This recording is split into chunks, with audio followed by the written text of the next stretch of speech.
Adobo sa gata naman ang lulutuin natin ngayon. Tara mga par, game!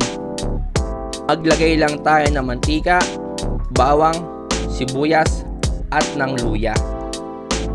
At ilagay na natin yung manok natin. At timplahan natin to sa toyo, black pepper, at haluin natin ng mabuti. At ilagay na natin yung dahon ng laurel, pamintang buo, at lagyan natin ng tubig. At syempre ng suka mga par. At pakuluan lang natin to ng 10 to 15 minutes. At kapag okay na, lagyan natin ng isang kutsaritang asukal. At ilagay na natin yung gata mga par. Yan. At haluin lang natin. Then, kapag kumukulo na, ilagay na natin yung sili.